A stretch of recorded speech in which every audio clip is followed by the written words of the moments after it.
New Zealand, Aotearoa, land of the long white cloud. A land of mystery, a land of legend, a land of sheep. New Zealand is entrenched in local myths and fairy tales, passed from father to son.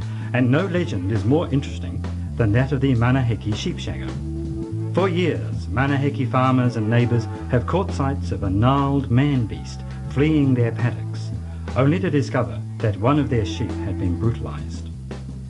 In this program, we're exploring the mystery of the Sheep Shagger. For quite some years there's been a largely unacknowledged problem, and that is the abuse of sheep by people. And there's very little data or very little literature available on the subject. There's quite a body of anecdotal evidence which we're having to rely on, but certainly very little research. Most of my work is really about identifying sheep victims of sexual abuse by people, and also about the treatment of trauma. I reckon I saw somebody running up there a couple of weeks ago, and I wasn't sure if it was the sheep shagger or not, but all of a sudden I just heard this most disgusting scream, and I got real worried because I recognised it as my favourite little sheep dolly, and I just couldn't handle that, you know. So I ran up there fast as I could, and when I got up there I just saw the biggest bloody mess I've ever seen in my life, and I just puked everywhere, all over the sheep, the ground. It's just so disgusting, and I just hope this never happens again. Yeah, I heard about him. He's a dodgy bastard. He was all through the papers. It's sick. These little cute sheep, they're meant for shearing, not shagging. I've been assisting the police and federated farmers to develop a joint protocol for the prosecution of perpetrators of abuse against sheep. This new team is going to be called the SAT team, which is the sheep abuse team. The protocols will be very similar to the protocols that have already been developed for the child abuse team. What we're also in the process of developing is some literature really for farmers to assist them to identify victims of sheep abuse.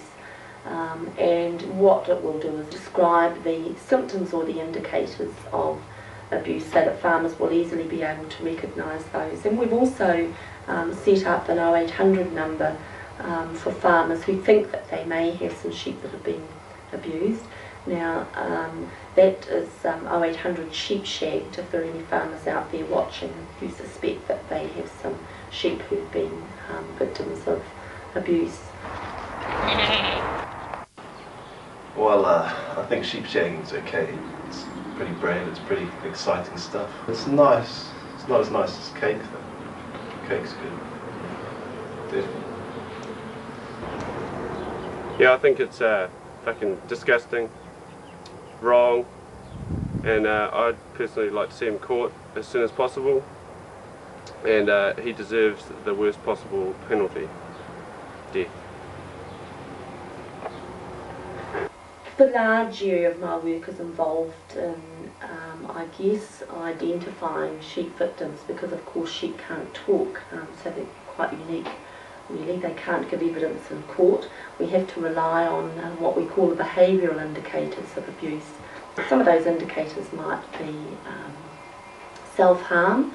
We've found that sheep victims will run into barbed wire fences, they might deliberately run into drains. We've found that some sheep have actually run in front of cars. Now, while we don't know whether that's deliberate, we're starting to see a pattern. And when we put some of those behaviours with another set of behavioural indicators, we're starting to develop a picture of sheep victims. Right, yeah, I'm here. I'm developing a product for these farm boys who've been coming and seeing me. I sort of design products and make little runs of them, but they want to go bulk. They also want to take this product to the world, and they're after these gloves with Velcro in them, and I don't, whatever. They want to stick to wool, you see. And, so I've been working on this. I've just been like working on this for a bit, and yeah, they reckon the market's pretty pretty good. I've got a good feeling about this. I think it's going to take off, you know. I just would love to know what they're for. I mean, these guys look pretty, right, see what I mean? Yeah.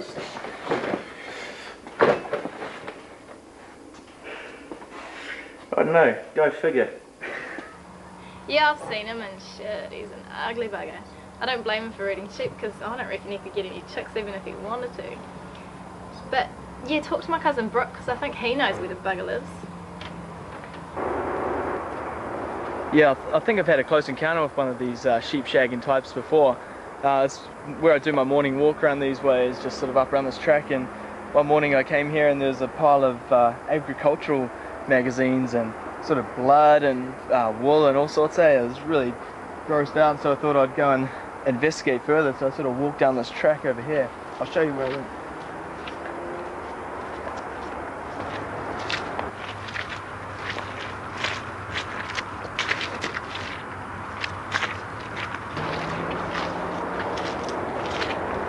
Yeah, it was just over these ways here. I saw. Wait a minute. I think there's some fresh gumboot tracks down here, isn't there? What's this?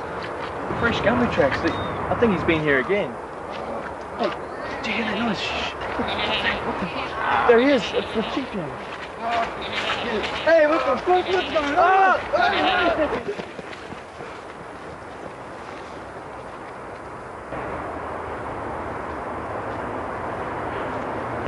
Shit, he got away, eh?